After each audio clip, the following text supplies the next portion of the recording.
Okay, if you were invited to Congress or the Senate and you were asked, Mr. Amsili, uh, who's at fault here? Is this a situation where the institutions have failed us, or is it a situation where we have to protect ourselves? So, to be particular, banks didn't really start ramping up their defenses until their accounts got hacked, until their clients got robbed. And now there's also an attack or criticism against telecoms because the industry has been subject to a lot of hackers and phishers, etc. Yes, as mentioned, we need to be first aware of the situation to understand exactly where we are and to improve the system. We cannot stay relaxed in that part to say then, we have already a system, we have few people who understand cybersecurity and it's okay. The problem with cybersecurity, we are at risk at all the time, anywhere. So we need to actually have a program in place, a monitoring system. I think the Secretary of DICT today is taking that very seriously.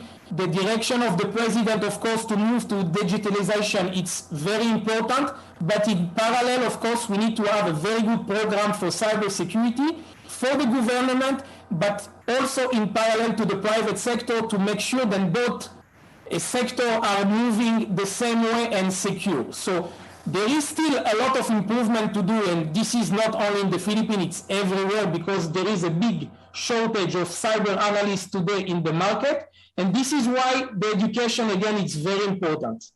Okay, Tattoo, a few years back, people were saying, oh, you better work on your English because you can become part of the BPO. And then next thing you know, everybody, oh, that's not enough. You should become a techie. You should become very knowledgeable about computers. Then you can be a part of the, internet providers, blah, blah, blah. But where are we right now? I mean, to be honest, where are we right now, Tattoo? Is the Philippines, I read the grade, 67, was it 67% failing mark in terms of security? Are we in the hole, in the hell hole?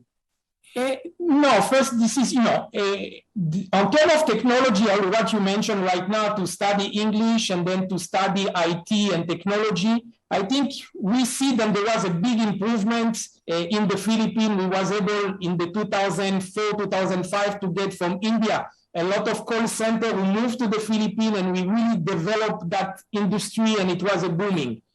Now, the problem is, when you do online business or any other type of business, during especially COVID time, we was forced to do more online. The banking system moved almost then very fast to online banking. There was a lot of e-commerce to serve us during the time, shopping, delivery, payment, etc.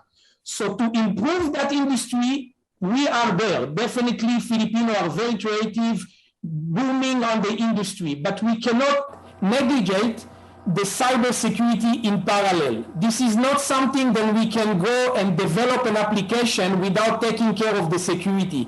And unfortunately, right now, the focus on security is less because of lack of knowledge again. And this is why we need to improve the skill on terms of cyber analysts and to educate those people on terms of development company.